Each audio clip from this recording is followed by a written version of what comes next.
Halo, assalamualaikum semuanya. Pada video kali ini saya akan memberikan edukasi tentang penyakit diare.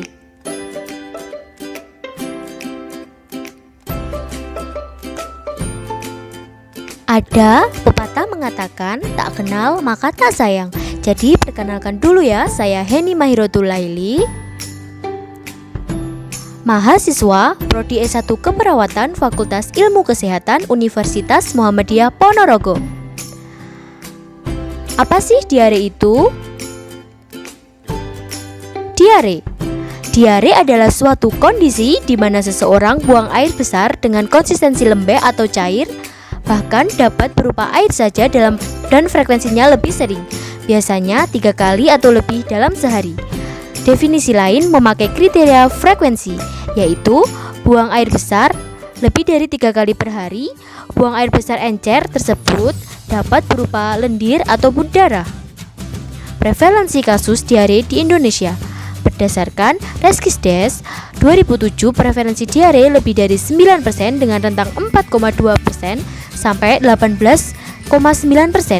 Rentang tertinggi di Nangro Aceh Darussalam dan rentang terendah di daerah Istimewa Yogyakarta. Prevalensi kasus diare di dunia menurut WHO. Berdasarkan data WHO, ada 2 miliar kasus diare pada orang dewasa setiap tahun.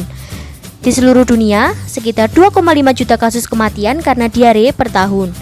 Dari 28.000 kematian akibat diare dalam waktu 9 tahun, 51% kematian terjadi pada lanjut usia.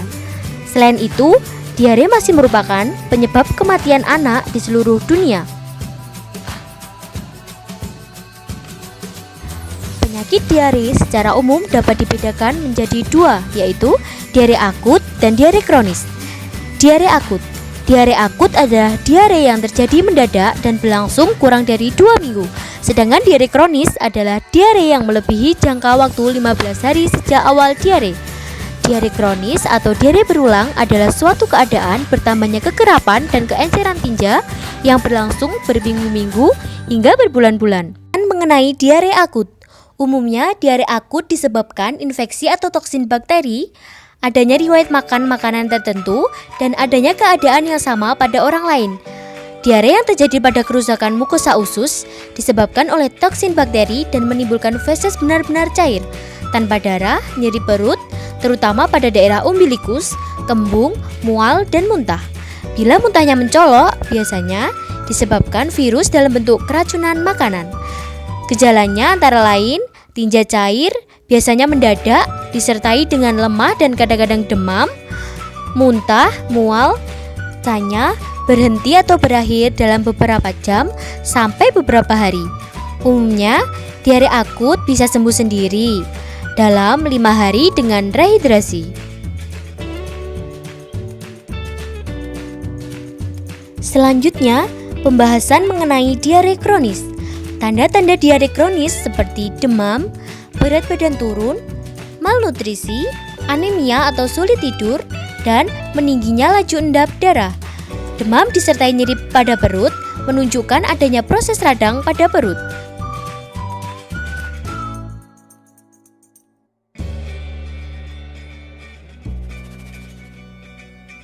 Berdasarkan mekanismenya, diare dapat dibagi atas 3 kelompok. Yang pertama, diare sekretori. Gangguan sekresi akibat rangsangan tertentu, misalnya toksin, pada dinding usus akan menjadikan peningkatan sekresi air dan elektrolit ke dalam rongga usus. Dan selanjutnya timbul diare karena terdapat peningkatan isi rongga usus. Yang kedua, ada diare eksudatif. Ditemukan pada inflamasi mukosa seperti tumor yang menimbulkan adanya serum, darah, dan mukus. Ada diare osmotik, terjadi karena isi usus menarik air dari mukosa. Hal ini ditemukan malabsorpsi dan diferensiasi laktase. Akibat terdapatnya makanan atau zat yang tidak dapat diserap akan menyebabkan tekanan dalam rongga usus.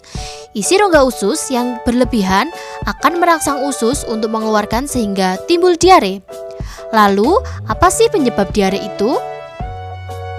Sebab terjadinya diare adalah 1. Infeksi. Proses ini dapat diawali adanya mikroorganisme atau kuman yang masuk ke dalam saluran pencernaan yang kemudian berkembang dalam usus dan merusak sel mukosa usus yang dapat menurunkan darah permukaan usus. Selanjutnya, terjadi perubahan kapasitas usus yang akhirnya menyebabkan gangguan fungsi usus dalam absorbsi cairan dan elektrolit. Infeksi meliputi A. Virus merupakan penyebab diare akut terbanyak pada anak, 70-80%. Virus yang menyebabkan diare ada virus norovirus dan virus rotavirus. Selanjutnya, ada parasit. Di parasit meliputi cacing, protozoa, dan jamur. C. Ada bakteri. Bakteri meliputi bakteri Salmonella enterica, bakteri Campylobacter, bakteri Escherichia coli, bakteri Shigella disteriae. Non-infeksi ada radang usus buntu dan kerusakan usus, makanan basi dan beracun,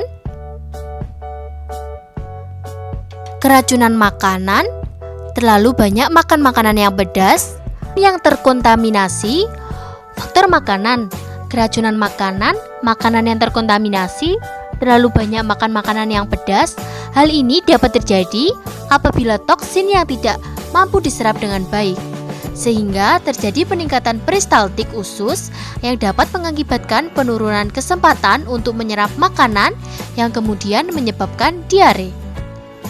Kemudian yang ketujuh ada malabsorbsi karbohidrat, lemak, dan protein. Merupakan kegagalan dalam melakukan absorpsi yang menyebabkan tekanan osmotik meningkat sehingga terjadi pergeseran air dan elektrolit ke rongga usus yang dapat meningkatkan rongga usus sehingga terjadi diare. Nah, yang kedelapan, kebiasaan tidak mencuci tangan sebelum makan. 9. Masalah psikologis misalnya stres dan kecemasan. Faktor ini dapat mempengaruhi terjadinya peningkatan peristaltik usus yang akhirnya mempengaruhi proses penyerapan makanan yang menyebabkan diare. Yang terakhir ada imunodefisiensi. Gangguan imunodefisiensi adalah gangguan yang membuat tubuh tidak bisa melindungi diri dari bakteri, virus, dan parasit. Gangguan imunodefisiensi dapat mempengaruhi bagian sistem imun. Bagaimana diare bisa terjadi?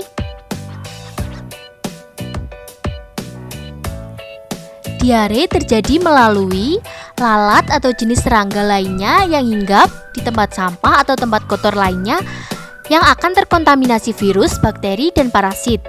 Lalu, lalat hinggap ke dalam makanan yang dibiarkan terbuka.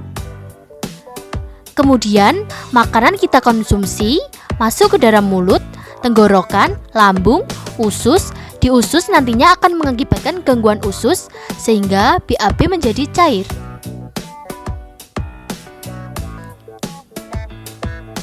Lalu, apa sih tanda gejala diare itu? Tanda dan gejala diare. Yang pertama, BAB lebih dari 3 kali sehari dengan feses lembek kadang bercampur dengan darah atau lendir. Yang kedua ada mual dan muntah. Selanjutnya, dehidrasi atau rasa haus yang berlebih dan terus-menerus, kehilangan nafsu makan dan berat badan menurun. Kemudian yang ketujuh, demam dan nyeri kepala, nyeri atau kram pada perut.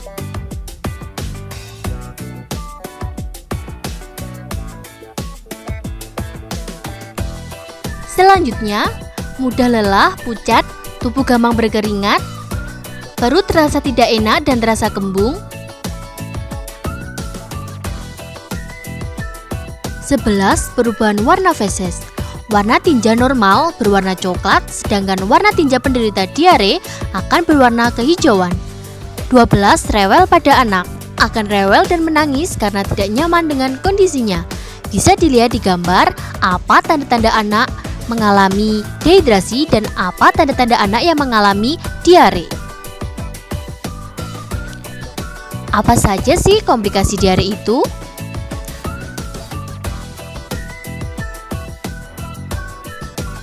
Beberapa komplikasi yang diakibatkan oleh diare antara lain kehilangan air dan elektrolit serta gangguan asam basa yang menyebabkan dehidrasi ringan hingga berat, asidosis metabolik dan hipovolemik, sepsis, malnutrisi, dan kulit di sekitar anus mengalami iritasi.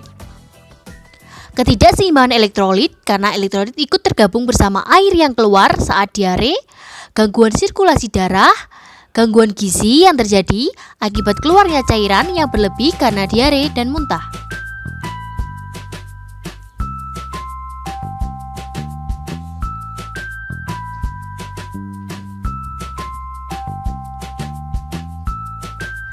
Lalu bagaimana cara pencegahan diare?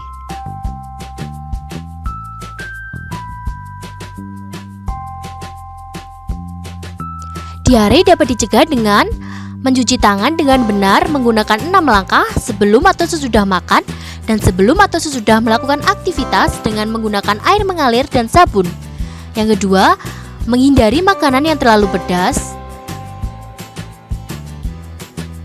Menjaga kehigienisan makanan dan menjaga makanan dari hinggapan lalat atau serangga lainnya. Yang keempat, menggunakan bahan makanan yang bersih atau segar dan minum dengan air yang sudah mendidih.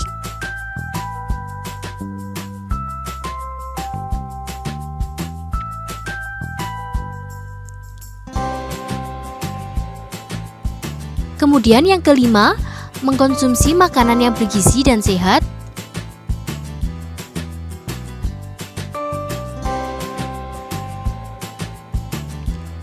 Enam, menjaga kebersihan rumah dan lingkungan. Yang ketujuh, menjaga kebersihan dapur, kamar mandi, serta penggunaan jamban yang baik dan benar. 8. Pemberian ASI eksklusif pada bayi usia 0-6 bulan.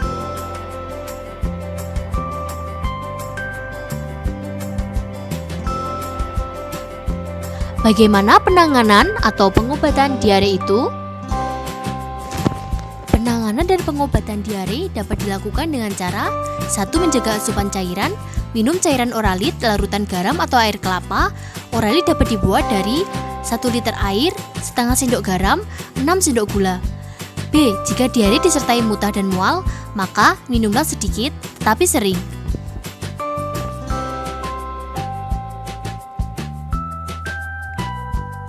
Yang kedua, minum obat diare sesuai dosis dan aturan pakai. Berikan obat zinc. Zinc diberikan selama 10 hari untuk mengurangi diare dan mencegah kekambuhan diare selama 3 bulan selanjutnya. Yang keempat, penuhi kebutuhan minum untuk menghindari dehidrasi, minimal 8 gelas dalam sehari. Yang kelima, perbanyak konsumsi makanan prebiotik dan makanan pemadat feses seperti buah-buahan, terutama buah pisang, oatmeal, yogurt, dan makanan sehat lainnya. Yang terakhir, segera bawa ke dokter atau rumah sakit terdekat. Jika diare tak kunjung sembuh dengan feses mengandung lendir atau darah dan apabila terjadi tanda-tanda dehidrasi. Kondisi tidak membaik dalam 3 hari atau buang air besar cair, bertambah sering, muntah berulang-ulang, makan atau minum sedikit, ditemukan tanda-tanda dehidrasi, demam, dan tinja berdarah, sehingga bisa mendapatkan obat antibiotik selektif dari dokter.